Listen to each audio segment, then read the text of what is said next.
વિદ્યાર્થી મિત્રો, આજનો ટોપિક છે ચેપ્ટર નંબર 16 આર્થિક ઉદારીકરણ અને વૈશ્વિકીકરણ ભાગ 2.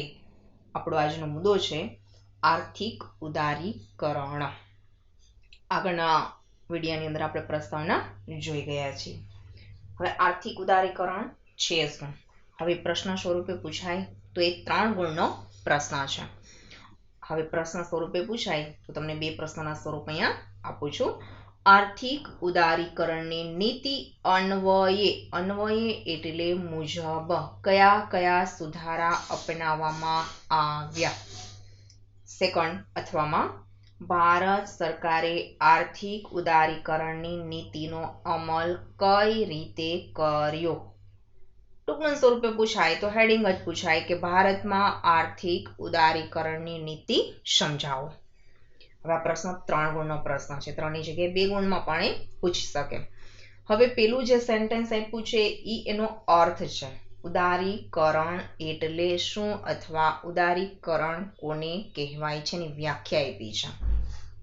હવે તમને ઉદારીકરણનો પ્રશ્ન પૂછાય, એમાં તમને અહીંયા મેં જે પ્રશ્ન બોલી એમાં એનો અર્થ નથી પૂછ્યો, છતાં બી જ્યારે આ સેન્ટેન્સમાં પ્રશ્ન પૂછાય ત્યારે તમારે એનો અર્થ લખવો ફરજિયાત છે. સુધારો પૂછાય એટલે તમારે અર્થ લખવાનો જ છે. ખાલી એમ પૂછાય કે ભારત સરકારે આર્થિક ઉદારીકરણની નીતિ સમજાવો ટૂંકનોંધના સ્વરૂપમાં તો પણ તમારે એનો અર્થ લખવાનો છે. આ અર્થ છે એ શોર્ટ 1 માર્કના પ્રશ્નની અંદર પણ યાદ રાખવાનો છે. સમજો એની અંદર આખું ઉદારીકરણ શું છે એ સમજૂતી આપી છે વ્યાખ્યામાં. સરકાર ઔદ્યોગિક નીતિ દ્વારા ખાનગી ક્ષેત્ર પરના અંકુશો અને નિયંત્રણોમાં ક્રમશઃ ઘટાડો કરે અને વિકાસને પ્રોત્સાહિત કરે તેને ઉદારીકરણની નીતિ તરીકે ઓળખવામાં આવે છે. હવે ઔદ્યોગિક નીતિ એટલે શું આપણે આગળ જોઈ ગયા પ્રસ્તાવનાની અંદર, જેમાં આપણે કીધું હતું કે ઉદ્યોગો માટે સરકારે બનાવેલા નિયમો. તો જે સરકારે બનાવેલા નિયમો છે એ ઉદારીકરણ એટલે કે 1991માં જ્યારે આપણે નવી ઔદ્યોગિક નીતિ અમલમાં મૂકી તેમાંનો એક સુધારો ઉદારીકરણ હતો. અને એ ઉદારીકરણ એટલે ઉદ્યોગોના જે નિયમો છે એ નિયમોમાં ખાનગી ક્ષેત્ર પરના, ખાનગી ક્ષેત્ર એટલે વ્યક્તિગત માલિકો જે પોતાનું મૂડીરોકાણ પોતાની જાતે કરે છે અને નવા ઉદ્યોગો નાખે છે, એ ઉદ્યોગો ઉપર સરકારે જે અગાઉ જે કાંઈ નિયંત્રણો અને અંકુશો રાખેલા હતા, અંકુશો એટલે સરકારે એના ઉપર આકરા નિયમો બનાવ્યા હતા ઉદ્યોગો માટેના, કે જેના કારણે આપણા વ્યક્તિગત માલિકો પોતાના ઉદ્યોગને વધારે સારી રીતે વિકસાવી શકતા ન હતા, વધુ રૂપિયા કમાઈ શકતા ન હતા, વધુ નફો મળતો નહોતો, એટલે વધારે મૂડીરોકાણ પણ કરી શકતા ન હતા. હવે અહીંયા શું થયું તો કે સરકારે એ જે કાંઈ આકરા નિયમો હતા એને એમ લાગ્યું કે આ બિનજરૂરી નિયમો છે, આ ભૂતકાળમાં આપણા બધા નિયમો બનાવ્યા એના કારણે આપણા ઉદ્યોગો વિકસા નથી, તો હવે આપણે એને વિકસવા માટે એને પ્રોત્સાહિત કંઈક પગલાં ભરાય અને વધારે સારી રીતે આપણા ઉદ્યોગો વિકસે અને ખૂબ સારી ઇન્કમ કરે અને આપણો દેશનો વિકાસ થાય, એ હેતુથી એને વ્યક્તિગત માલિકીના જેટલા બી ઉદ્યોગો ચાલતા હતા એમાંના ઉદ્યોગો ઉપર જરૂર ન હોય એવા બિનજરૂરી નિયમો, અંકુશો અને નિયંત્રણો છે એમાં ક્રમશઃ ઘટાડો કરી નાખ્યો. જો સાવ બંધ નથી કરી દીધા, કેટલાક નિયમો સરકારના હોવા જરૂરી છે તો એને નિયમો ઉપર અંકુશ મૂકી દીધો અને ઘટાડી નાખ્યા. અને એ નિયમો ઘટાડ્યું એટલે વિકાસને પ્રોત્સાહન મળ્યું કે ચલો હવે સારી રીતે આપણે ઉદ્યોગ કરી શકશું. કેટલાક નિયમોને કારણે એના ઉદ્યોગો નહોતા વિકસતા, આયાત નિકાસના વ્યાપારમાં તકલીફ પડતી હતી, નફાના ગાળાની અંદર તકલીફ પડતી હતી, ટેક્સની અંદર તકલીફ પડતી હતી, બેંકની અંદર લોન મેળવવામાં તકલીફ પડતી હતી, ઘણા બધા એના પ્રશ્નો હતા, ઘણી બધી સમસ્યાઓ હતી, સમસ્યાઓ દૂર થઈ ગઈ અને વિકાસને પ્રોત્સાહિત કરે તેને ઉદારીકરણ નીતિ તરીકે ઓળખવામાં આવે છે. એટલે કે નિયમોમાં ઘટાડો કરે અને વિકાસને પ્રોત્સાહન એટલે વિકાસ સારો થાય, સાચી દિશામાં થાય, વધારે સારી આવક થાય, દેશનું અર્થતંત્ર વધારે સારું બને, બરાબર, એના માટે લેવાયેલા પગલાં એને પ્રોત્સાહિત પગલાં કહેવામાં આવે છે. ફરી એકવાર જોઈ લઈ તો ઉદારીકરણ એટલે શું? તો કે વ્યક્તિગત માલિકીના જે બિઝનેસો હતા અથવા તો એ નવું મૂડીરોકાણ કરતા હતા તો એના ઉપર સરકારે જે કંઈ અગાઉ બનાવેલા નિયમો અને અંકુશો હતા એમાં એને ઘટાડો કરી નાખ્યો અને વિકાસને પ્રોત્સાહન એટલે કે બિઝનેસને પ્રોત્સાહન મળે એવા પગલાં ભર્યા. એને ઉદારીકરણ તરીકે ઓળખવામાં આવે છે અથવા ઉદારીકરણ નીતિ તરીકે ઓળખવામાં આવે છે. એનો અર્થ અહીંયા પૂર્ણ થાય છે. શરૂઆતના તબક્કામાં ઉદારીકરણ અન્વયે જે આર્થિક સુધારાઓ અપનાવવામાં આવ્યા તે મુખ્યત્વે નીચે મુજબ છે. હવે ખાલી 2 ગુણના પ્રશ્નમાં ખાલી સુધારા જ કહે તો વ્યાખ્યા ન લખો તો ચાલે, બરાબર, પણ 3 ગુણનો પ્રશ્ન પૂછાય ત્યારે તમારે અચૂક વ્યાખ્યા લખવાની જ છે. અને જો સમય તમારી પાસે હોય તો વ્યાખ્યા પ્રશ્નની અંદર ન પૂછ્યું હોય તો એ લખવી. હવેના સુધારાઓ જુઓ કે જે ઔદ્યોગિક નીતિ આપણે અમલમાં નવી ઔદ્યોગિક નીતિ અમલમાં મૂકી એમાં ઉદારીકરણની અંદર કયા આર્થિક સુધારા અમલમાં મૂક્યા. તો પેલું જુઓ, પેલો મુદ્દો આપ્યો છે 18 ઉદ્યોગો જાહેર સાહસો માટે અનામત હતા તે સિવાયના અન્ય ઉદ્યોગો માટે પરવાના પદ્ધતિ નાબૂદ કરવામાં આવી. એટલે કે 1956 થી સરકારે 18 ક્ષેત્ર પોતાની પાસે રાખ્યા હતા. ઉદાહરણ આપું કે આરોગ્ય ક્ષેત્ર હોય, પરિવહન ક્ષેત્ર હોય, પાણી પુરવઠા ક્ષેત્ર હોય, બરાબર, વિદેશી વ્યાપાર ક્ષેત્ર હોય, તો આવા સંરક્ષણ, રેલવે વગેરે ક્ષેત્રો છે. એમાંના 18 ક્ષેત્રો છે જાહેર સાહસ, જાહેર એટલે સરકારે આ જાહેર ક્ષેત્રો પોતાની પાસે રાખ્યા હતા. અનામત એટલે પોતાની પાસે, એમાં કોઈ વ્યક્તિગત માલિકીનો હક હતો નહીં. એમાં સરકાર પ્રોડક્શન, વ્યક્તિની ભરતી કરવી, કેટલો પગાર આપવું, કેટલું ઉત્પાદન કરવું, શું કરવું, કાચો માલ ક્યાંથી મેળવવો, કેટલા રૂપિયામાં મેળવવો, બધા નિર્ણયોમાં સરકાર સ્વતંત્ર હતી. એમાં કોઈ વ્યક્તિગત માલિકી છે એની અંદર ઇન્વોલ્વ હતા નહીં. એટલે આવા 18 સાહસો સરકારે પોતાની પાસે અનામત રાખ્યા. પણ બાકીના ક્ષેત્ર છે એને વ્યક્તિગત માલિકી માટે એટલે કે અન્ય ઉદ્યોગો માટે એને પરવાના પદ્ધતિ જે હતી એ નાબૂદ કરી. 18 ક્ષેત્ર પોતાની પાસે રાખ્યા અને બાકીના લોકોને જેને ઇન્વેસ્ટ કરવું હતું, નવા ઉદ્યોગો નાખવા હતા, તો એ નવા ઉદ્યોગો નાખવાવાળા મૂડીરોકાણો હતા એને અગાઉ ઔદ્યોગિક નીતિ અમલમાં મૂકી એ પહેલાં એને બિઝનેસ નાખવા માટે લાંબી પ્રોસેસમાંથી પસાર થવું પડતું હતું. સ્થાનિક લેવલે એની પરમિશન લેવી પડતી હતી, રાજ્ય લેવલે પરમિશન લેવી પડતી હતી, કેમિકલ્સવાળા ઉદ્યોગો હોય તો કેન્દ્ર લેવલે પરમિશન લેવી પડતી હતી. તો પરમિશન લેવામાં બહુ લાંબો સમય નીકળી જતો હતો. ક્યારેક એની પાસે કાબિલિયત હોવા છતાં, પૈસા હોવા છતાં પણ એને ઉદ્યોગો માટે પરમિશન આપવામાં આવતી ન હતી. અને એના કારણે આપણું અર્થતંત્ર છે, આર્થિક વિકાસ છે થતો ન હતો. અને એટલે એને આપણી સરકારે કહ્યું કે 18 ક્ષેત્રો મારી પાસે છે પણ બાકીના અન્ય ક્ષેત્ર છે એ વ્યક્તિગત માલિકી માટે ખુલ્લા મૂક્યા.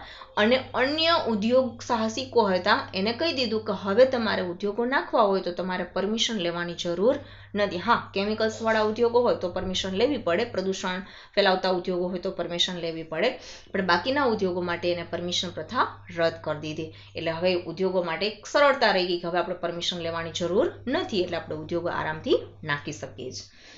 ત્યાર પછીનો મુદ્દો છે રેલવે, અણુક્ષેત્ર અને સંરક્ષણ સિવાયના તમામ ક્ષેત્રો ખાનગી ક્ષેત્ર માટે ખુલ્લા મૂકવામાં આવ્યા. જો આગળ આપણે 18 ઉદ્યોગોની વાત કરી, સરકારે પોતાની પાસે 1956 થી રાખ્યા હતા, 1991 સુધી રાખ્યા.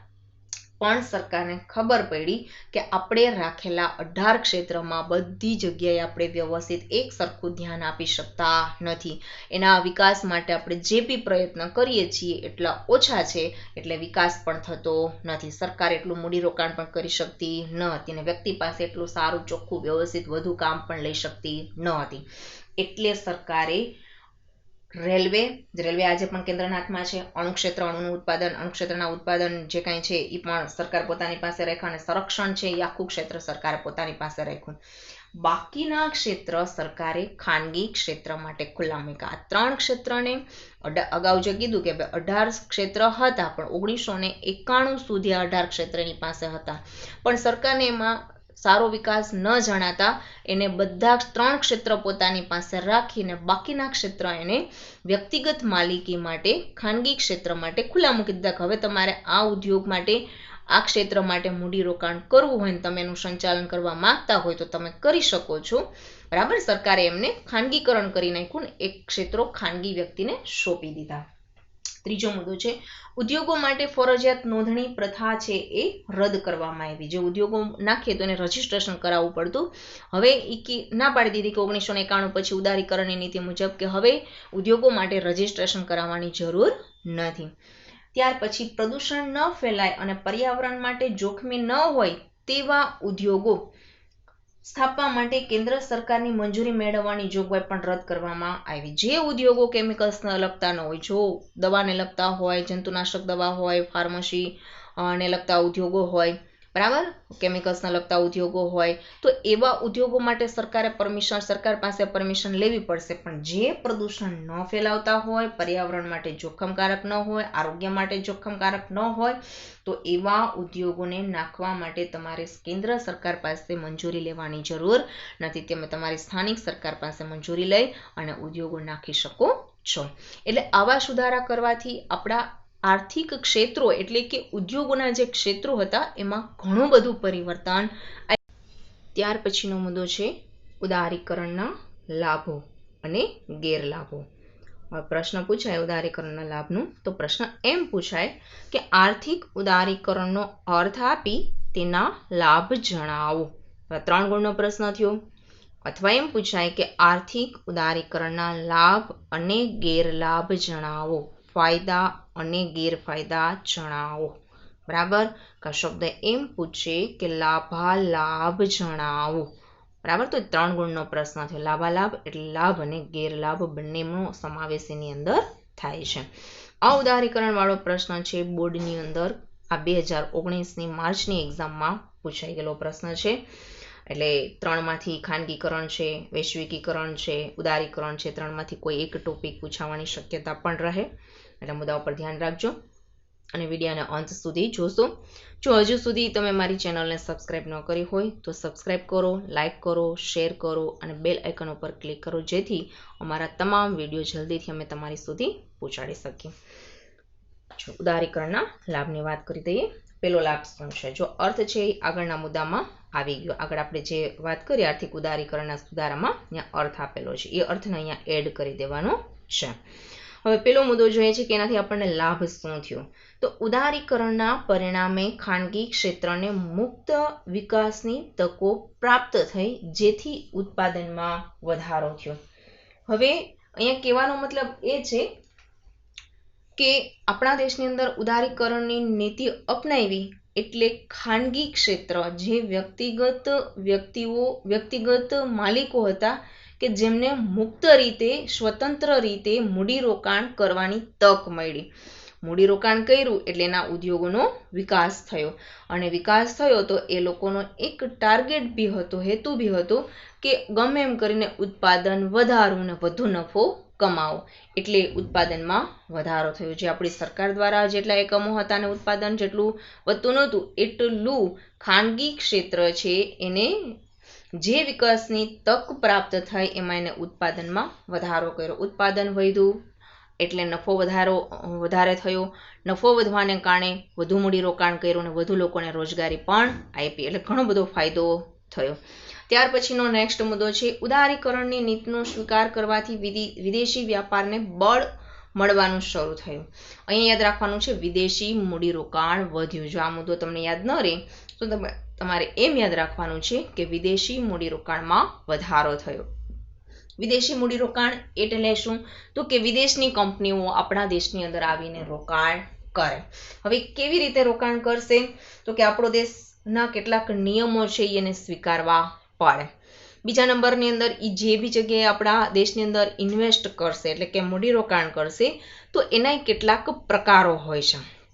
હવે કેવો પ્રકાર તમે જુઓ તો એના પ્રકારની વાત કરી દઉં કે એની અંદર વિદેશી મૂડીરોકાણ જે લોકો આપણા દેશની અંદર રોકાણ કરે તો એક તો આપણને ફાયદો થાય કે આપણા દેશના લોકોને રોજગારી મળે અને આપણા દેશને પણ ટેક્સ સ્વરૂપે આવક થાય. હવે એમાં 2 પ્રકારે મૂડીરોકાણ થાય છે. એક ગ્રીનફિલ્ડ ઇન્વેસ્ટ અને બીજું છે પોર્ટફોલિયો ઇન્વેસ્ટ. ગ્રીનફિલ્ડ ઇન્વેસ્ટમાં બીજા દેશમાં નવી કંપની નાખી શકાય છે. એટલે બહારના લોકો આપણા દેશની અંદર કોઈ નવી કંપની નાખી શકે. ફિલિપ્સ છે, સેમસંગ, એલજી, બરાબર, આ બધી છે, ઓપ્પો, આ બધી કંપની બહારની છે, આપણી ભારતની નથી.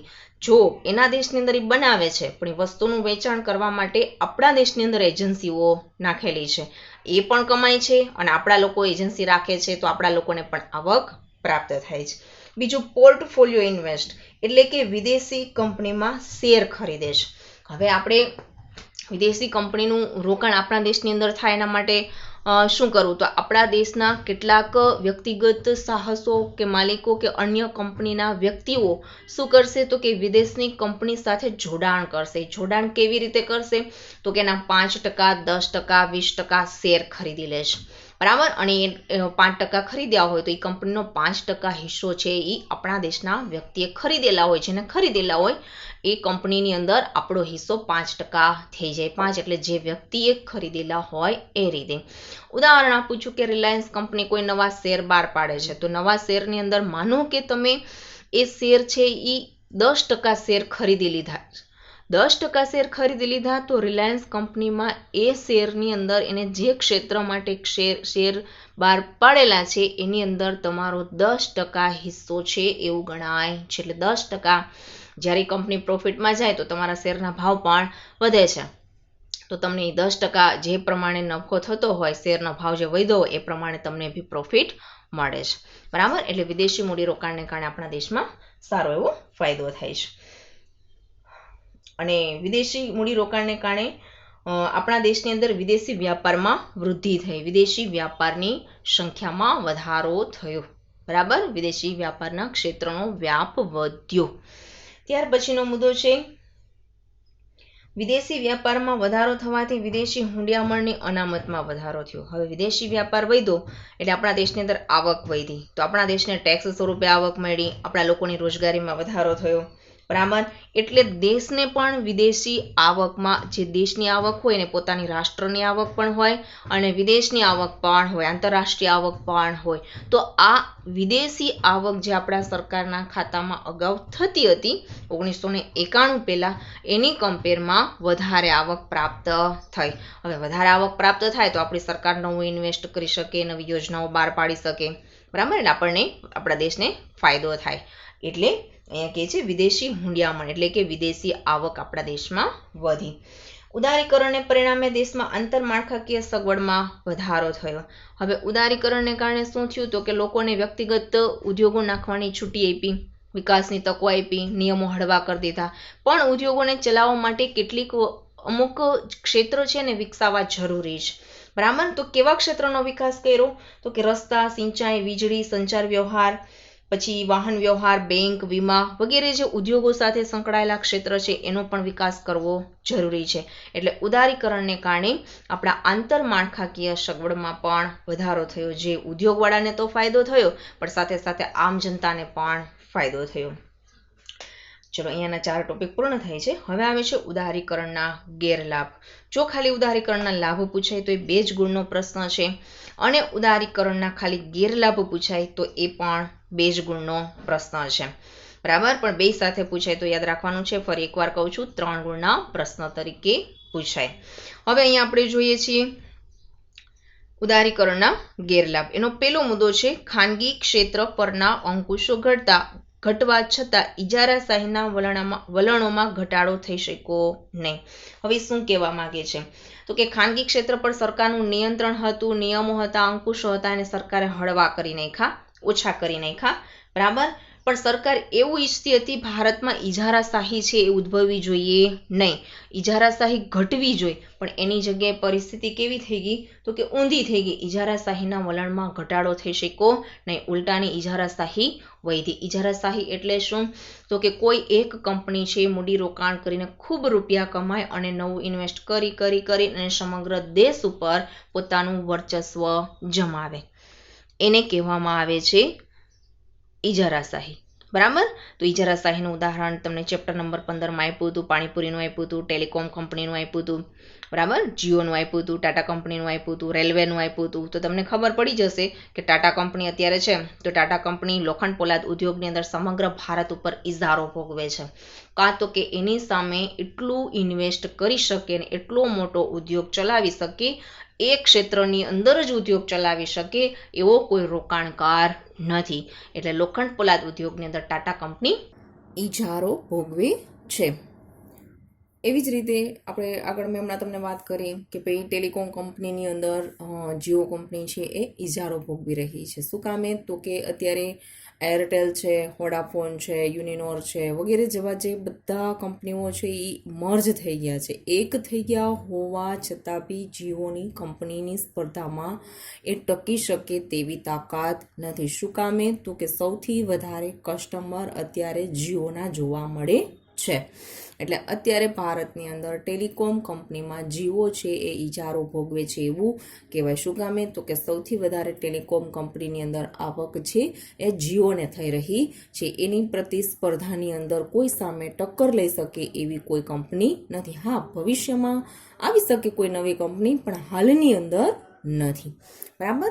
તો કોઈ એક કંપની છે એ સંપૂર્ણપણે પોતાના વિસ્તાર કે પોતાના દેશ ઉપર વર્ચસ્વ જમાવીને બિઝનેસ ચલાવતી હોય ને ખૂબ પ્રોફિટ કમાતી હોય, એની સામેનો કોઈ પ્રતિસ્પર્ધી ન હોય તો એને ઇજારાશાહી કહેવાય. બરાબર? તો ઇજારાશાહી ઘટવી જોઈએ. આપણી સરકાર ઇજારાશાહીની વિરોધી હતી, છતાં બી ખાનગી ક્ષેત્ર પરના અંકુશો ઘટાડી નાખ્યા, પણ ઇજારાશાહીમાં આપણે ઘટાડો કરી શક્યા નહીં. એટલે આ એક નેગેટિવ પોઈન્ટ થયો. બીજો મુદ્દો છે કે માત્ર ઔદ્યોગિક ક્ષેત્ર પર જ ધ્યાન આપવાથી ભારત કૃષિ ક્ષેત્ર વિકાસમાં પાછળ રહ્યું. હવે સરકારે જ્યારે આઝાદ આપણો દેશ થયો અને 1951માં જ્યારે આપણે પંચવર્ષીય યોજના શરૂ કરી, ત્યારે આપણા સરકારે બિઝનેસ ઉપર વધારે ધ્યાન આપ્યું. મહત્વના ઉદ્યોગો હોય એના ઉપર વધુ ધ્યાન આપ્યું, વધુ મૂડીરોકાણ કર્યું. એમાં ઘણા બધા સુધારા વધારા કર્યા. સમયે એની અંદર ઔદ્યોગિક નીતિ, રાજકોષીય નીતિ, બધી નીતિઓ પણ ચેન્જીસ કરી. બરાબર? પણ જેટલું એને ઉદ્યોગના ક્ષેત્રને વિકાસ પાછળ ધ્યાન આપ્યું, એટલું ધ્યાન એને કૃષિ પાછળ આપ્યું નહીં. એટલે કૃષિ ઉપર ધ્યાન ઓછું આપ્યું અથવા તો ક્યાંક કમી રહી ગઈ, અને તેના કારણે આપણું કૃષિ ક્ષેત્ર વિકાસમાં પાછળ રહી ગયું. કારણ કે ભારતમાં આઝાદી સમયે આપણા ભારતની અંદર 60% ઉપર લોકો ખેતી સાથે જોડાયેલા હતા. જો ખેતી ઉપર ધ્યાન ન આપવામાં આવે તો આ 60% લોકોને રોજગારી મળવાનું બંધ થઈ જાય, અને ખેતી ક્ષેત્ર છે એ આપણું ન વિકસતા આપણા દેશની અંદર બી અનાજ જેવી વસ્તુની શોર્ટેજ ઊભી થાય, અને શોર્ટેજ હતી ત્યારે આપણે બહારથી એને મગાવી પણ પડતી હતી. હાલમાં આપણું કૃષિ ક્ષેત્ર છે ખૂબ જ સારું છે, અને ચીન પછી આપણો બીજો ક્રમ આવે છે. આવકની અસમાનતામાં વધારો થયો. હવે જો મૂડીપતિ વર્ગ છે એને ખાનગી ક્ષેત્રો છે એ ખૂબ વિકસવાને કારણે આ મૂડીપતિ વર્ગ ખૂબ રૂપિયા કમાણા, પણ એને નવું ઇન્વેસ્ટ કરીને નવો નફો મળતો ગયો ને એની આવક ખૂબ વધતી ગઈ. પણ સામે એના જ કારખાનાની અંદર કામ કરવાવાળા, એના કંપનીની અંદર કામ કરવાવાળા જે મજૂર વર્ગ કહી શકાય, જે કર્મચારી વર્ગ છે, એમની આવક અને માલિક વર્ગની આવક બંનેમાં મોટો ગેપ છે. માલિક વર્ગ ખૂબ રૂપિયા કમાય છે, જ્યારે પેલાને માત્ર ખાલી પગાર મળે છે.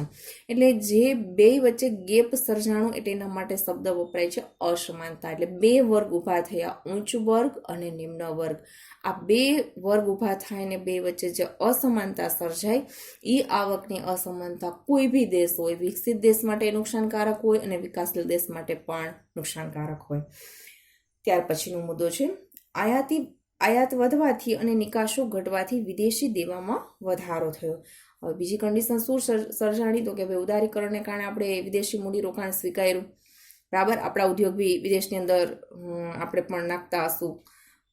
પણ આયાત વધવાથી ને નિકાસો ઘટવાથી, એટલે કે આગળ આપણે ચેપ્ટર નંબર 15માં વિકાસશીલ અર્થતંત્રના લક્ષણોમાં જોઈ ગયા હતા. છેલ્લું લક્ષણ હતું કે આપણે એવી વસ્તુની આયાત કરીએ છીએ, યંત્ર સામગ્રી, મોટી મશીનરીઓ, ટેકનોલોજી વગેરે, પણ સામે આપણે કેવી વસ્તુની નિકાસ કરીએ છીએ? તો કે કૃષિ ક્ષેત્ર સાથે જોડાયેલા પાકો, બાગાયતી પાકો, ફળ, ફૂલ વગેરે, અનાજ, કઠોળ વગેરેની આપણે નિકાસ કરીએ છીએ. તો નિકાસ કરીએ છીએ એમાંથી આપણને ખૂબ ઓછી આવક મળે છે, અને આયાતી વસ્તુ એટલે બહારથી જે મગાવીએ છીએ એની ખૂબ ઊંચી કિંમત ચૂકવવી પડે છે. જો આવક અને ખર્ચ બે સરખા હોય તો કોઈ પ્રશ્ન નથી, પણ અહીંયા શું થઈ જાય છે? તો કે આવક જે નિકાસ સ્વરૂપે થાય એના કરતાં આપણી આયાતી જાવક વધી જાય છે, ખર્ચ વધી જાય છે, એટલે આપણે વિદેશી દેવું વધે છે. બરાબર? એટલે દરેક કોઈ નવું ચેન્જીસ થાય એના ફાયદા હોય, પણ સાથે ગેરફાયદા પણ હોય છે. હવે તમારે શોર્ટ ક્વેશ્ચન યાદ રાખવાનો છે. કોઈ સુધારાનો કોઈ મુદ્દો મૂકી દઈએ કે આ કયો સુધારો છે, કોઈ એકાદો લાભ મૂકી દઈએ તો એ કયા આર્થિક ઉદારીકરણની વાત કરે છે કે એનો કયો લાભ છે, એક માર્કના પ્રશ્નમાં એ મૂકી દઈએ. લાભ છે કે ગેરલાભ છે એવા વિકલ્પના સ્વરૂપમાં પણ મૂકી શકે. બરાબર, ગેરલાભમાંથી પણ એક શોર્ટ ક્વેશ્ચન નીકળી શકે. હવે તમને પ્રશ્ન પૂછે કે મોટાભાગની ચીજ વસ્તુઓની આયાત મુક્ત કરવામાં આવી તો ઉદારીકરણ આપણે એનો જવાબ યાદ રાખવાનો છે શોર્ટ ક્વેશ્ચનમાં. હવે આર્થિક ઉદારીકરણની નીતિથી કયો એક લાભ થયો છે તો કે ભાવ વધારો અંકુશમાં આવ્યો છે. બરાબર, તો આવી રીતે એનો જવાબ તમારે યાદ રાખવાનો છે. પછી પ્રશ્ન એમ પૂછે કે આર્થિક ઉદારીકરણની નીતિ એ કેવા બજારની આર્થિક નીતિ છે તો મુક્ત શબ્દ યાદ રાખવાનો છે, મુક્ત અથવા સ્વતંત્ર. અહીં આપણો આ ટોપિક પૂર્ણ થાય છે આર્થિક ઉદારીકરણનો. Thanks for watching.